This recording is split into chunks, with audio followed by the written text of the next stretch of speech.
So, but welcome back, family. Y'all know that you guys are our family. You, my consumers, those who tune in with me every time that you listen and or watch this podcast. I had another topic out of what you just said because we got to come back for that. We do.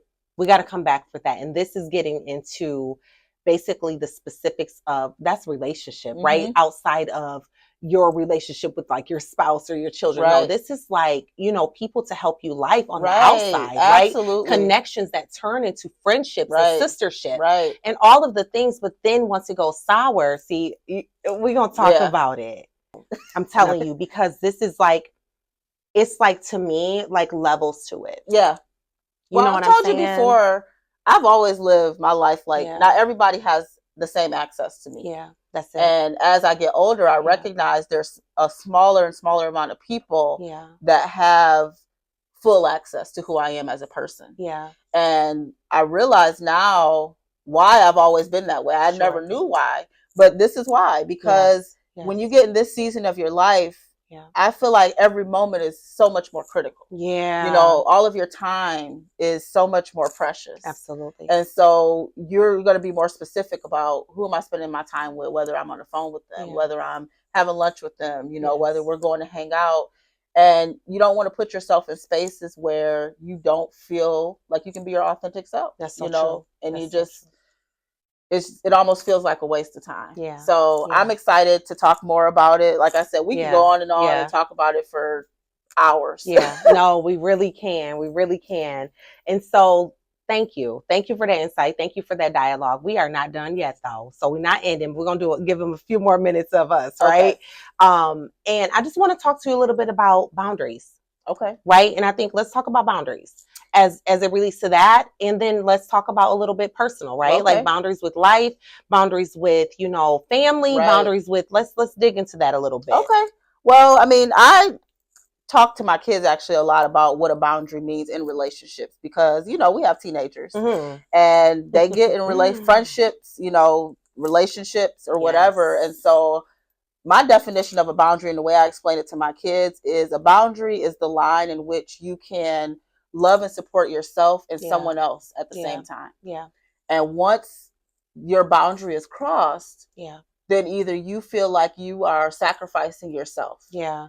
Or if you're sacrificing that other person, then you're crossing a boundary. Yeah. And so you have to be, whatever your relationship is, a friendship, whatever relationship, whatever ship it is, you have to be able to have a line where you're saying, hey, I can love myself and love you if you respect me in this way. If you treat me this way, if you talk to me this way. That's right. And if that other person, if you tell that person that, and this is a conversation I have with my kids. Yes. If you tell somebody, hey, when you do this, this is how this makes me feel. That's you setting a boundary. That's it. Now, at that point, if that person decides to say, okay, I hear what you're saying, and I'm going to do it again, then at that point, you have to decide. You have to decide. Because you know that they know that this is a boundary that you have. Yes. And so if you're going to continue to let them cross this boundary, you're telling them how to treat you. Yeah. Wow. And so, but if you say, hey, I've already told you how I feel. Yeah. You continue to do that knowing this would make me feel this way. Yeah. I'm not going to allow you to, at some point, you have to draw a line in the sand for yourself. Yeah. You can't sacrifice yourself for anyone else, no matter who that is. It doesn't matter. It doesn't. The most important relationship you have has to be with yourself. Absolutely. It has to be. And that goes for all of us. Obviously yourself and God, in my opinion. But you got to know yourself enough to be like, hey, okay, am I tripping here? You got to be real with yourself too and be able to hold yourself accountable, but know yourself enough to say, I don't like the way this makes me feel. Yeah. Good. I don't like this. That's right. Simple as that too. Right. It's just that simple. I don't like the way that this makes me feel. And it segues with what we were just speaking about in terms of, friends or colleagues or relationships, the whole, dialogue that we just had initially, but you have to have boundaries. Right. Right. And it comes to a point where you say, I don't like the way that this makes me feel, but not only saying it now, right. But becoming a better, an expert in the perspective of, okay, I don't like the way it makes me feel. That's one thing, but now let me take action to that. Right. If you are uncomfortable, what do? You remove yourself from that situation, Right. whatever it looks Whatever like, right? that Because looks now like. it becomes personal. Mm-hmm. So I think it comes down to like choosing you, Right? Choosing you. And I think that sometimes we are so Perfectly selfless said. in that space where we're just like, we put others before us.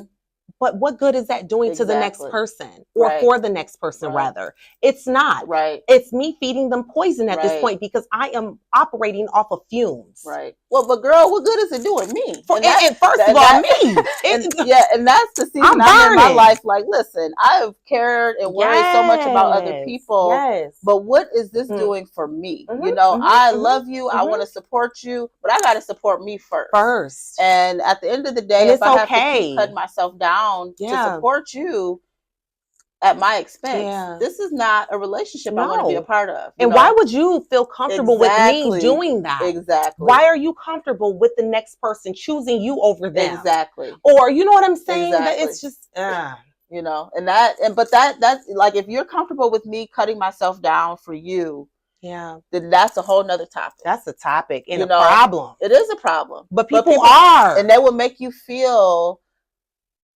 try to make you feel guilty because you're putting yourself first. Because you're putting yourself first. They make you feel bad for putting yourself first. Right. I want you to let that sit in for a second. Individuals make you feel bad for choosing you, for putting yourself first. There is nothing wrong with you considering yourself first. Why? Because you're the person that's in this thing. Right. Is this an okay thing for me? Situation, friendship, relationship. You know what I mean? Right. Career choice, whatever it is this okay for me?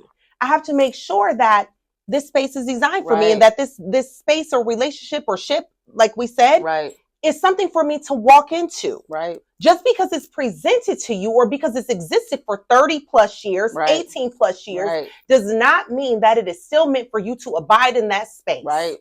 Because we change, just like we talked about. And I was listening to, and I can't remember who I was listening to, but they made such a good point that really hit home. And they said, I know I'm going to mess it up because I'm always messing up sayings. It's all right. It's all right. We'll pull it together, make it our own. We'll make it our own. But, you know, they said, you know, you have to recognize your value, because if you do not, and if you allow others, because sometimes others will see in you what you don't see in you, and they will try to manipulate that to their advantage. And so when you don't recognize your value, you don't know what room and what spaces and relationships are for you. You try to put yourself wherever you feel like you're going to fit because you don't see, you know, your value, but someone else may see that in you. Yeah. And they will try to manipulate that to work for them because they see what you don't see. And I heard that and I'm like, I think you said that good. If you didn't repeat that verbatim, honey, and I second that. I'm like, wow. I second that. You know, because I think we can all think of times where we were just kind of figuring stuff out. I know I can. Yes. I can think of times where I'm just like figuring it out and I'm like, oh, I'm not sure about this. I don't know if I fit like this. And just trying to put myself in certain situations. But you can see how other people will look at you and be like, oh, yeah, I see a potential here. Oh, yeah. And I'm going to take advantage of this situation. I'm going to take it. And as long as you don't recognize that for yourself, they're going to lead you off into whatever it is that they want for you. Oh, yeah. And you're going to get further and further away from what's meant for you. Yeah. So that's good. We got to recognize our value. That's exactly ultimately at the end of the day, recognize your value, keep your boundaries, and evaluate your relationships because sometimes you got to leave them where they at. Yeah. You know what? This is she making my job easy today, y'all. Like, this is us though. This is I'm speechless because that's exactly what I would have said. Take it from the words of Yolonda Pope. That's exactly what I would have said, y'all. No, and I want to end it there. I want to end this segment. This is the first segment. We're coming back. Oh yeah. We're coming back. And I want that to sit with you. The words that Miss Yolonda Pope just left with you, I want that to resonate. I want it to sit. And I want you to remember who you are and whose you are. Oh, absolutely. Okay. I love that. Who you are and whose you are. So interesting. I was in Atlanta. I just told you this past weekend, and this lady was saying it. I was like, girl, like you've been all up in my stuff. We don't even know each other. But it's interesting how God shows people from different segment of the world. You know, it's not the same because what God has for you, it is for you. Absolutely. Because her explanation was different, right? However, still meaning the same thing. If you know who you are and whose you are, then you will abide in the space in which Yolanda just basically told you. Right? So making sure that you know your worth, your value. We'll be right back.